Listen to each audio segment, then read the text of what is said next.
What? No physics. Did I just hear that correct? Yo, Flurfs. Well, Grayson asked me after the debate to go and watch Mark Reid's after show. There are some interesting and well expected comments going on there. This one is specifically on the Coriolis effect. Enjoy. Mm-hmm. The other thing that I would say, which, I mean, it's not that big of a deal, is with respect to the Coriolis effect, because he kept trying to hammer you on, but you got to have 2 frames of reference. That's not, I mean, it's not wrong, but it's not right. It's the way that he worded it is not correct, but the general idea is maybe kind of. But the thing is, we've got that. We are stationary with respect to the Earth because we're on it. So we are in an inertial frame of reference. But what is the Earth doing? Rotating. It's in a rotational frame of reference. And so we have to account for things like certain centrifugal effects and the Coriolis effect in order to account for the things that we see. So he was not... Okay. Leo, where do I start? How do you contradict yourself without knowing that you're contradicting yourself? First of all, you require 2 frames of reference for Coriolis effect. This is not a factor that you can choose to have one. It is a must. It's a requirement. You require 2 reference frames. You, being on the moving reference frame, would be in the non-inertial reference frame, observing some things in the inertial reference frame. Also, with your false equivalence of trying to talk about the equivalence principle, is not even in the same category, so a category error 2. You would be observing planes and helicopters, balloons, balls, people skydiving, people parachuting, anything not attached to the moving reference frame have deviation.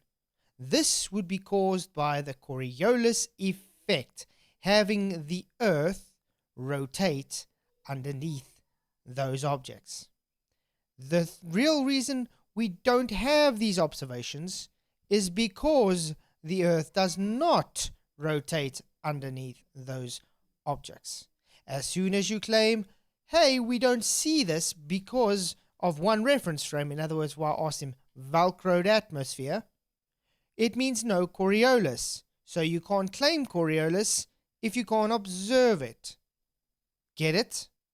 Too accurate about that whole frame of reference thing there. But that would be it for me. I'm very accurate. I knew that what he was saying was not accurate, but I do wish that I had articulated it a little bit better like you just did here. So, yeah. Is this a joke? I actually asked him to tell us back on what Coriolis is. And, well, yeah, check this out. Cool, thanks. So, base theory, Grayson, can you please explain to everybody what Coriolis effect is, please? Yeah, it's from the rotation of the Earth. No, what is Basically, Coriolis effect? Yeah, it's from your rotating like inertial frame, basically. Like you basically like, you know, in the southern hemisphere, the northern hemisphere, the things are going to rotate differently because of the Coriolis effect. You're going to have, it's basically like a pseudo force that's applied to objects in motion when they're in a circular, like a rotating reference frame. Hey, Tappy. Oh, I've had moments like that in debates. Weasel, who apparently is a NASA shill. We all knew it. It's now confirmed. How are you doing, buddy? I actually, I was paid by when I was in grad school. Some of my paycheck came from a NASA grant. So that's pretty cool. Whoa, right. Well, I'm paid by the Indian Space Agency, so I probably get a lot less than you because they apparently do it on budget. So. Did you see the debate, Tapioca? I did not. I got home and I turned on YouTube and I hopped into this stream basically. So no, I didn't. Well, how do you think I might have? I think you probably like slowly and methodically disarticulated all of the everything about your opponent's point. Okay, first of all, make a coherent statement. How is a PhD not able to make a coherent statement? And no, he didn't have any knowledge on anything we were talking about, as in like at all. The whole debate was literally, nah, I don't see it. And you're not presenting anything while I present it on screen. That was it. Also, strawmans and trying to reverse the burden onto me. Weird. Sunflower is losing it in the chat, apparently. So perhaps we have a physicist with us. So can you explain the Coriolis effect and how it pertains to the Earth? Ooh, yeah.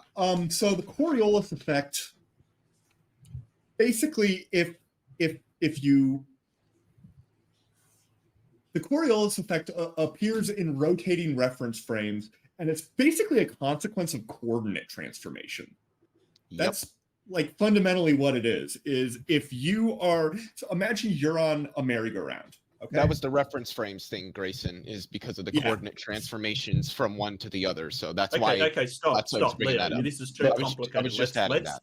Let's dumb it down for the normies like me. No, it is a good point. It's just, what do you mean by coordinate transformation? Well done, Dr. Tapioca Weasel.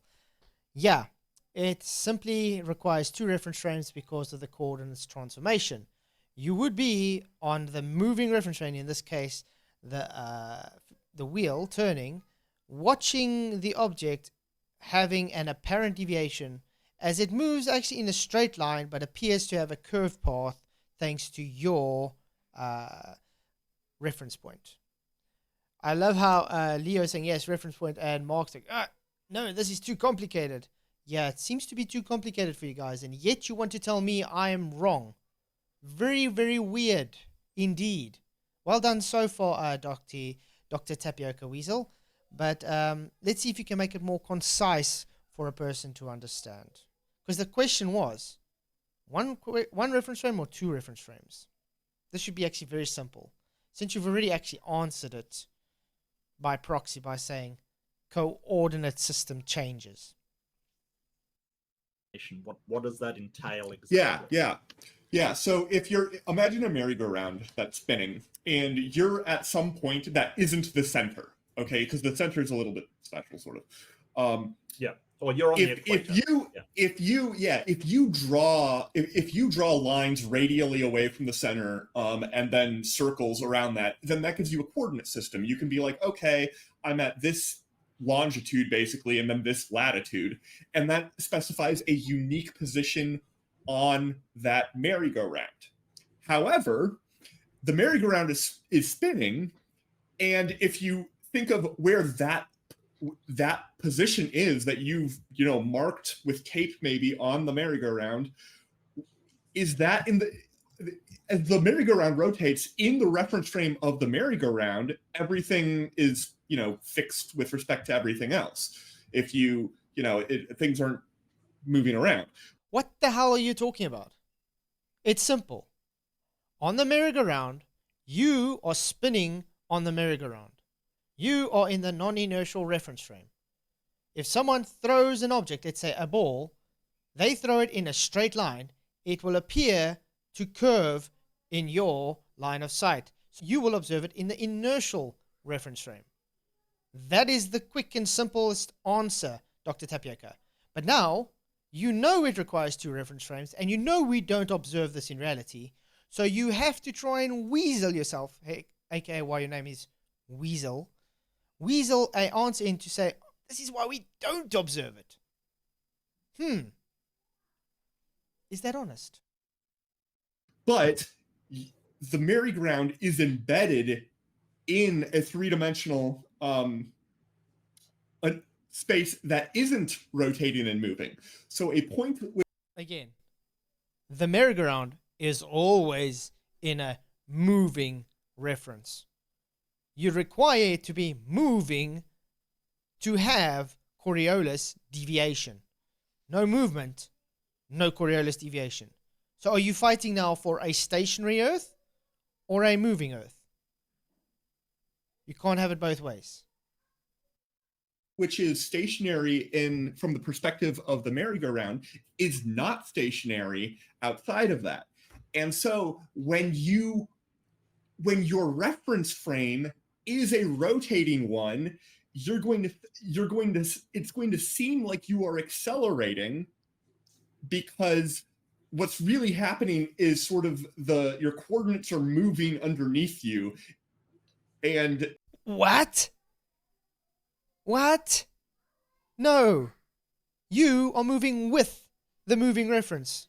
You are moving with the merry-go-round. Your coordinates is not going to move underneath you. Only when you leave that reference frame will it move underneath you. You will be viewing an aeroplane or a helicopter or a balloon or anything leaving the moving ground deviating, because you will be moving away from it. You get it? Wow. And they want to tell me I am the one that doesn't understand the subject. It depends on what you basically have to choose. How am I going to label this position in space? And when you perform the transformation, you see that points move and they sort of seem to accelerate outward, and it gets all but it's fundamentally a property of the geometry. It is not there's no physics happening with what? No physics. Did I just hear that correct? No physics happening. This is a PhD telling us that in Coriolis effect there's no physics happening, while literally talking about a moving merry-go-round. Last time I checked, a moving merry-go-round requires physics. Is this the level of scrutiny your panel has, Mark Reid? It is embarrassing. How I feel at the moment, I could have gone in there and ripped you all apart together with my eyes closed. This is embarrassing.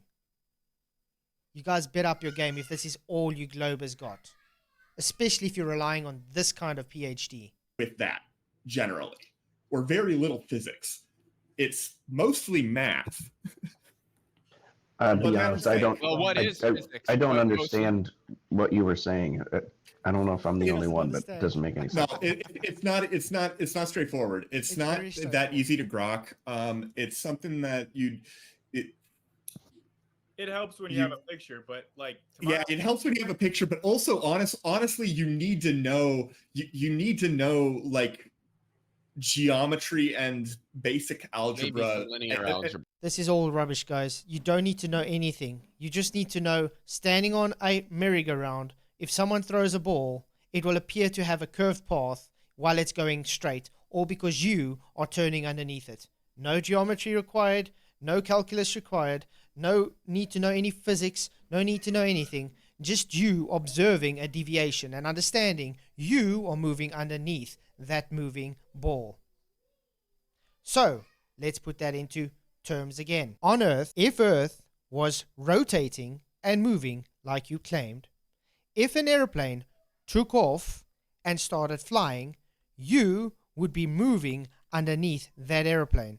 You would see it take a curved path while it is not taking a curved path. It would be flying in a straight line.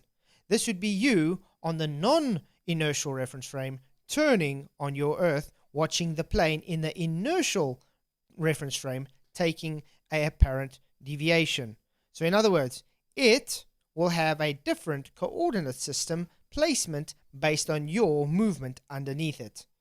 This is not observed, therefore Earth is not spinning.